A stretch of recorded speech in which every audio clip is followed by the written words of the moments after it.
can you tell us that you're not supposed to tell us? Well, That's a very good way to ask the question like that. I'm trying to think if there's one tidbit I can really let out. We there. promise we won't tell us all. Really? Yeah. Let's see. Okay, in a really shocking reveal. I can't believe I'm going to admit this. Okay, you get to the end of the season, and suddenly you zoom in on Isaac's face. And he jolts awake.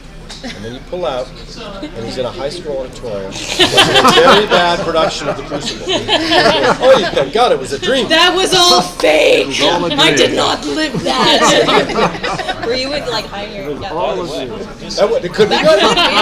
Season 4. Next question. Yeah, wrap it up. Exactly.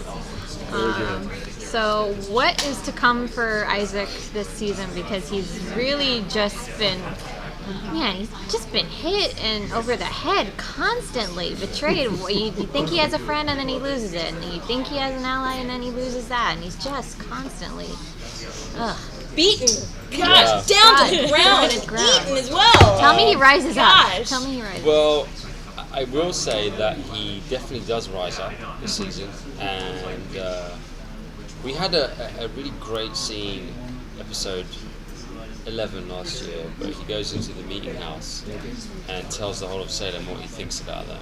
And obviously there was a lot for an actor to do, but also I was so happy for the character that he was going to stand there and tell Salem exactly what he thinks of them, that they're such hypocrites, and having that process, having him experience that process, I really feel healed him a little bit, and it was and got him to a place where he could actually think for himself, and maybe his hands weren't shaking as much as they used to, and he uses that to really go through follow his gut this season, and speak when he would have thought twice about speaking before, and he gets to a point where he actually has the ears of all the people that used to mock him in the street, and thanks to Adam and Brannon, it's a real flip for this character. So it's very scary as a performer to get into it, but it's a real treat. So we're going to see something that we definitely haven't seen before from Isaac this year. Great. Yeah, that's great. Isaac is really head to head with Percy because Dolly, and then Isaac has become the true Sayer. Are we going to see kind of a battle between the two? Because I know you have to fight all the witches. On many levels. Yeah, and that was really intense.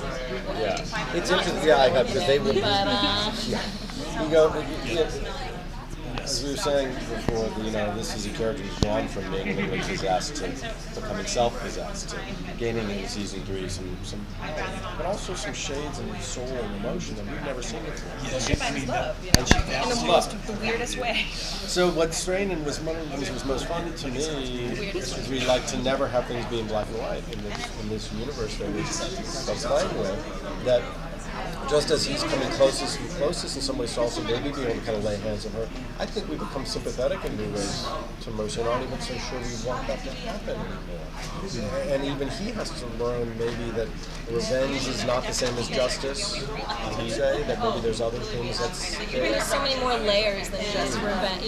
Revenge is just, I think there's so many more complications to that, especially when you're face to face with someone and where that will go. Is the love Marilyn Manson's character? We say nothing, but we're very glad to have Marilyn on the show. We say nothing. But Marilyn was great because, as you know, he'd been pounding the witch drum for us since the opening episode, literally. And he's great. The image I got to share with you. Who could have dreamed of having such a great? It's so perfect. And it's so good. And then when he said that he wanted to actually be part of the show, we invented this sort of character for him that we wanted to have since season 1 and never were able to do, of a barber surgeon which is, and get into this whole world of medicine and magic. And he's like, yeah, I really do. So that first time you were there that way because you were filming, I think, just for fun when you were shooting.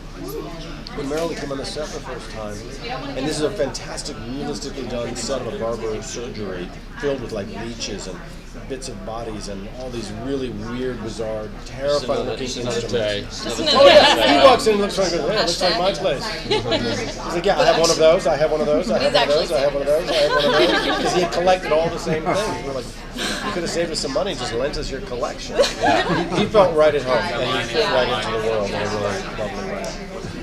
The theme will be the witches and humans versus the devil. And do we see Mercy joining the witch's side because she is a witch? She's actually, no, she's a witch, but she's actually on the outskirts. And she's on her own side. And she's on her own side. She is very selfish. Like, she's a very individualistic person. And so she's just gaining power for herself. What did you say about Mercy?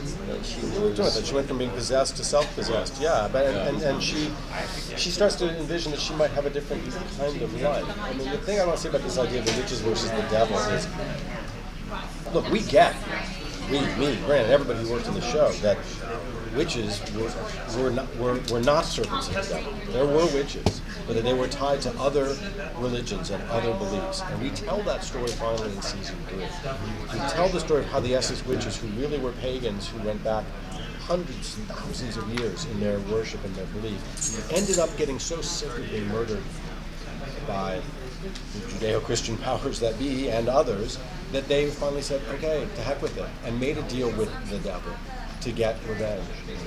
And that then when they do,